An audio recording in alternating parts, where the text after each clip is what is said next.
Season 8 of the Epstein files. Old emails continue to resurface, sparking renewed interest. Because of exchanges like this one, which really encapsulates the absolutely astonishing nature of this entire affair, I give you... This is an email exchange between Jeffrey Epstein and his brother Mark. In one email, Epstein's brother Mark told him to ask Steve Bannon if, quote, Putin has the photos of Trump blowing Bubba.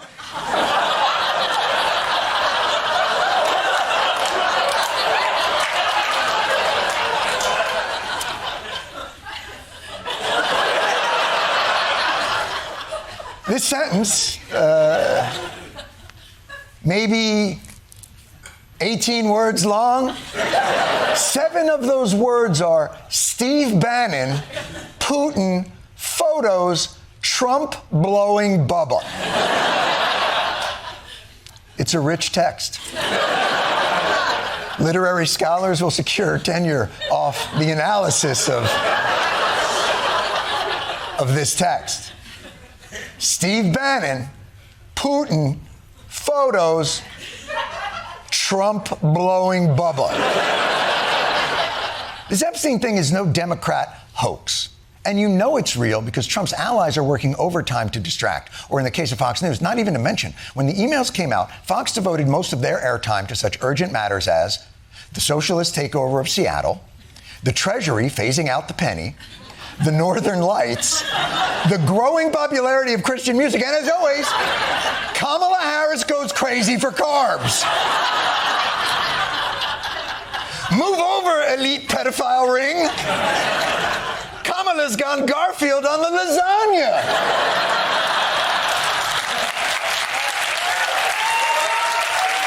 My God. Any other problems with the emails? Another critique we're hearing from some Republicans is that these emails are cut and spliced. They're taken out of context. Some of them are a little bit difficult to decode, if you will. Bullshit. Difficult to decode? Have you read these emails? They weren't put together by Navajo code talkers. Here are the emails. Hey, Jeffrey. Rented a huge house in Ibiza, invited lots of girls from Russia, all models. The scout used to scout for Trump, but he doesn't work for him anymore. He's coming with 12 girls and would like to meet you. Or how about this one? I will send you a picture of this Burmese girl. Very pretty. I will bring her to the U.S. Yeah, probably not on an H-1B. Look, these emails are explicit, and they were written post-Epstein's conviction in 2008. And even then, these motherfuckers felt so invincible that they didn't even think to try and hide any of it. No mafia, hey, did you take care of that thing? No, the donuts are in the container. No, even ixnay on the Earl's gay. But suddenly, the right is all, this is impenetrable. What language be this? So let's go back and remember how this whole f***ing dance started. Let me take you back to 2016, when another batch of emails was released, and MAGA had no trouble busting out the decoder rings for those emails. The Pizzagate conspiracy began with the Clinton WikiLeaks. The conspiracy theory quickly spread to Reddit and YouTube, feeding fake online news stories alleging a Clinton campaign child sex ring. Well, that's an incredibly serious charge. And seeing how the right doesn't like to jump to conclusions on emails, I assume that these emails were pretty concise and clear about the extent of what would be a horrific crime. The original source of all this, a leaked email to John Podesta, Hillary Clinton's campaign chief. It was from his brother, and it said simply, would love to get a pizza.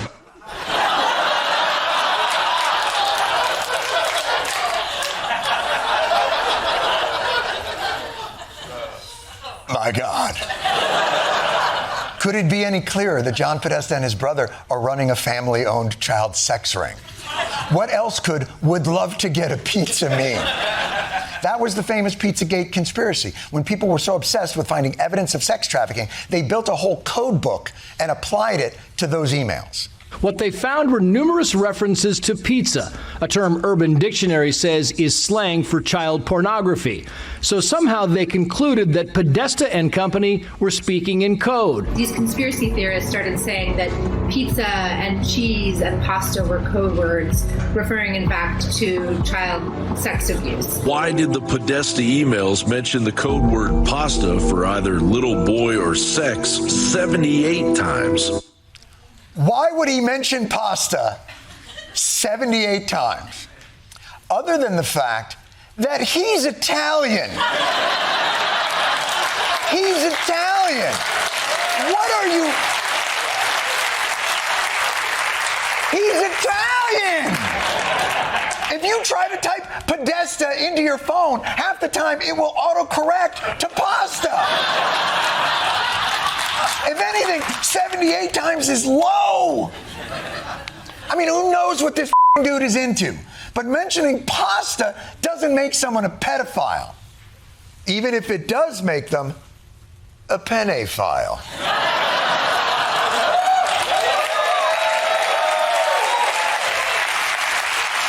Hi.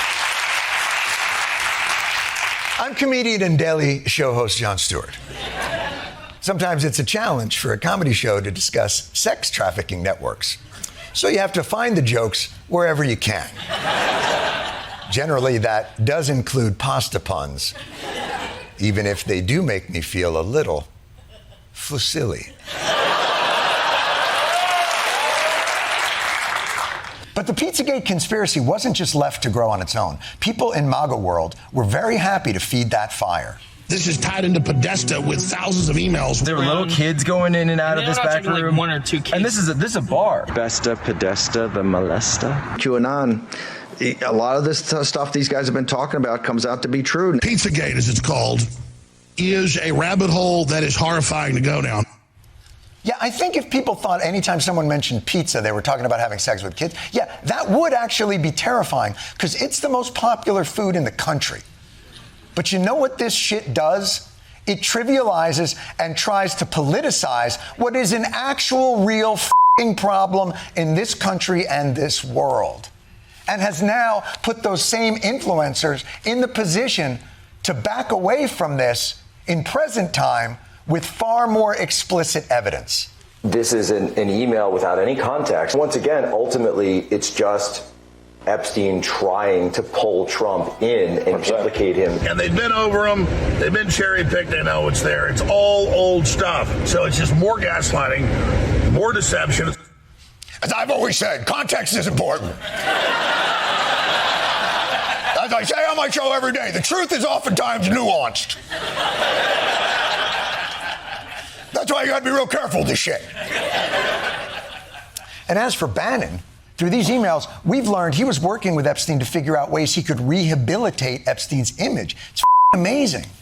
With these Podesta emails, it was they were the Enigma machine, decoding everything. But these Epstein emails now are a New York Times crossword puzzle from a Monday. You can figure this shit out in ink. In fact, the only guy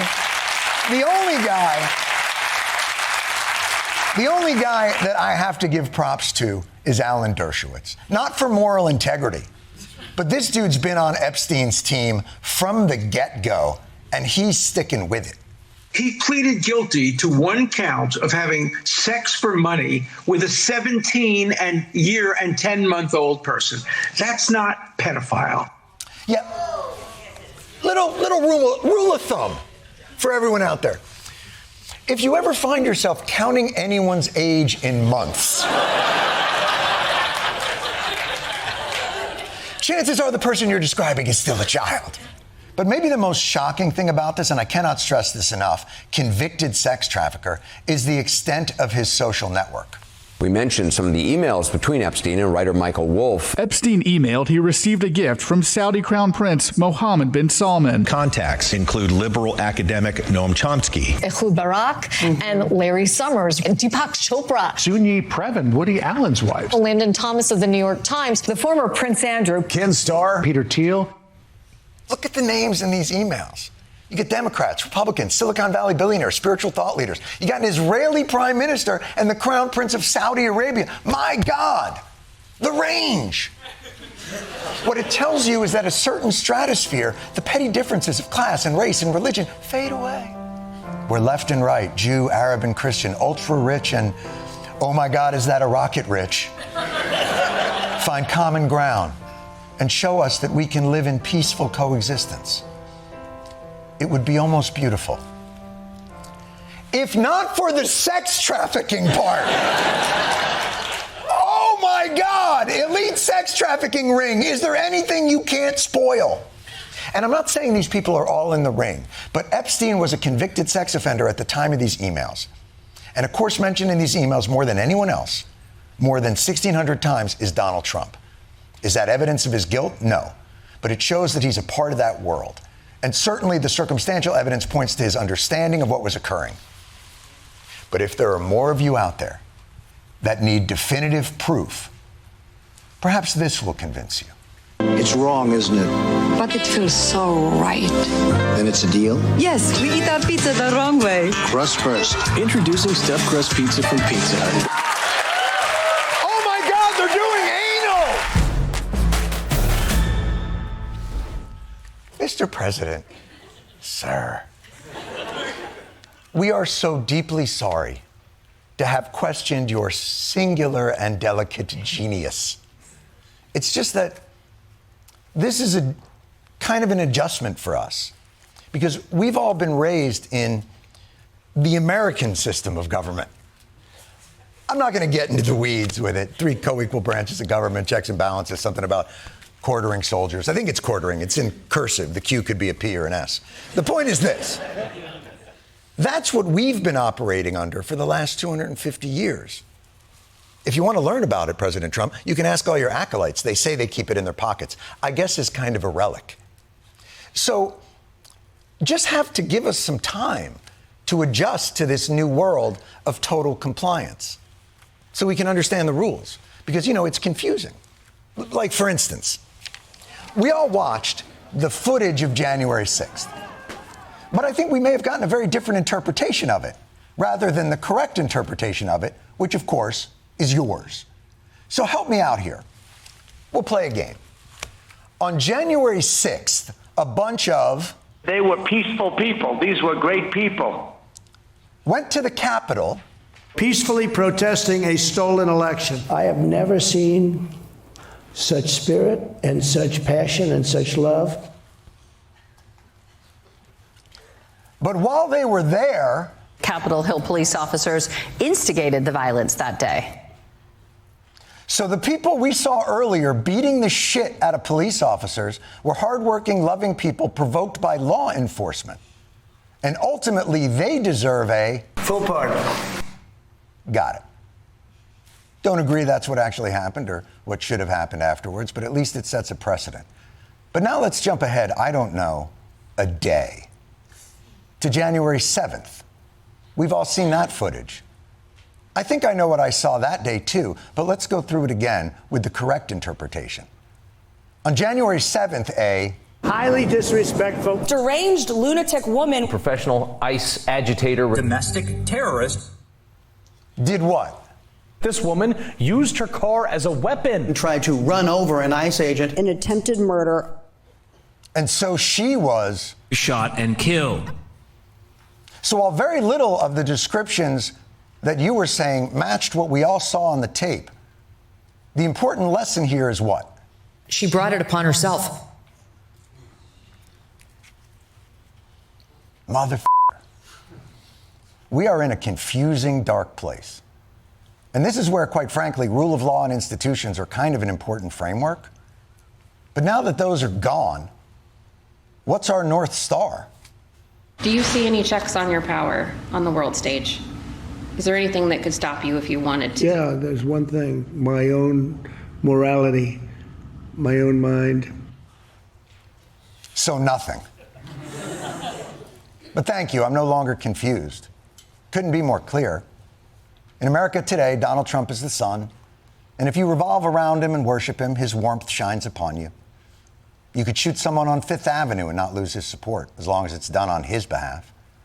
But if you do not support him, if you live in the darkness of what I guess we will refer to from now on as blue states, fearing the day he turns his terrible wrath towards you, whether you're a single human woman on a side street somewhere in Minneapolis or a sovereign nation that happens to have land and resources that we, a larger sovereign nation, think we also might want. And so his people are making a bet that adhering to a principle of forced compliance and coercion will give us a more stable and prosperous America than a principle of shared alliance and common interest.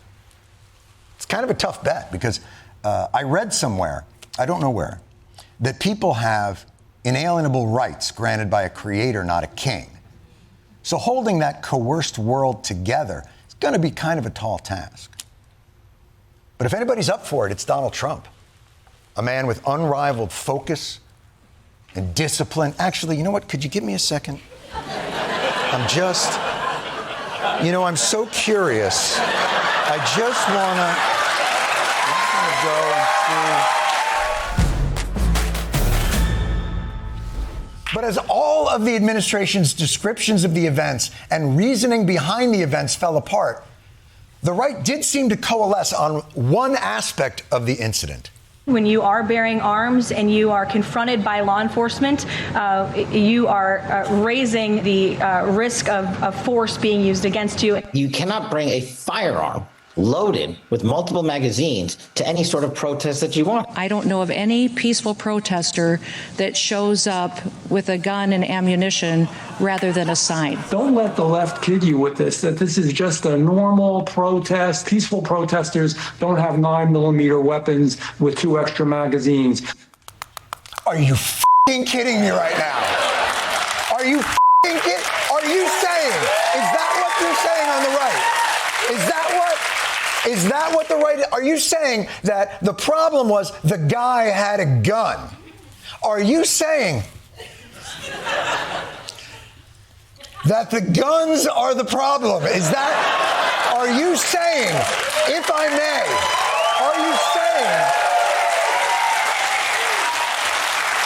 is everyone on the right coming together to say carrying a legal firearm was the problem? Am I hearing things? Is that really what you're saying? Really? Is that what you're saying?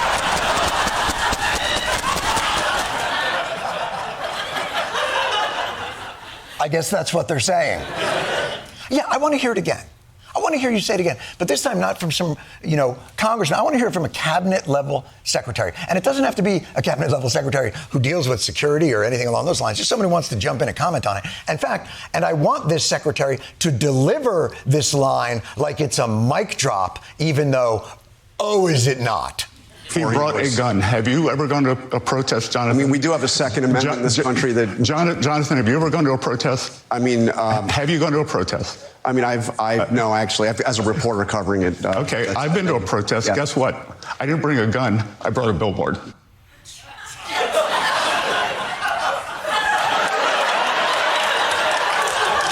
I didn't bring I brought a It wasn't a it was a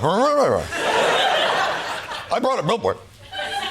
I brought 3 billboards. No, the protest was outside of Ebbing, Missouri. It was 3 billboards. I brought them all.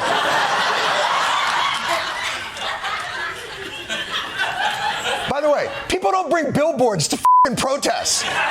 They call them signs. I brought a billboard. I didn't bring a bang bang. I brought a billboard. There is nothing that I love more than watching somebody deliver a practiced line that they think is devastating, only to trip on their own dick.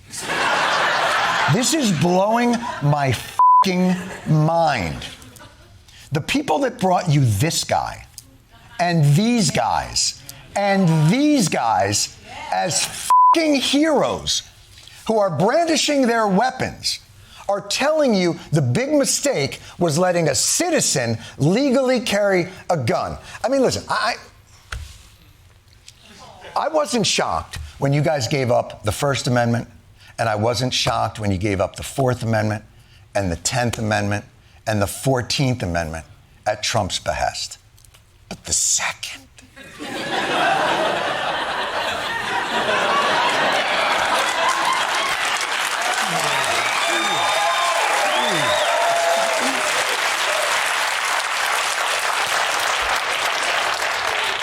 Isn't that kind of the load-bearing wall of the don't tread on me flag? Your snake's down to a newt. Your deeply felt constitutional principles are suddenly the knight in Monty Python. Ah, come back! Come back! Ah, I'll bite you to death. I'm still a constitution. Arr, arr. Rent it. It's very good. Come on, guys. Guns are your whole personality. Guns are your Zoom backgrounds, your decorative lapel pins. Guns are how you show displeasure at documents. Guns are your Christmas cards. There's no human activity that can't be made better without the pulsing heat of your Armalite best friends. Of course, in Texas, we cook bacon a little differently than most folks.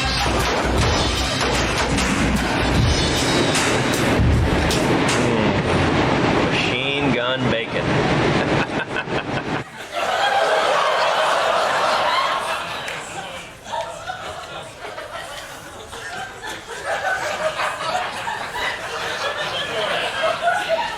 I'm not really one to talk, but it is clear how much heavy lifting his beard has to do. Like, that dude, that was like, that's some weapons shit right there. To suggest that we don't need to tackle any complex, deep-rooted issues haunting American society, we just need to stop saying a few choice bad words and all our mentally broken young men will be fine, is not realistic. And I'm pretty sure that these people don't believe that either.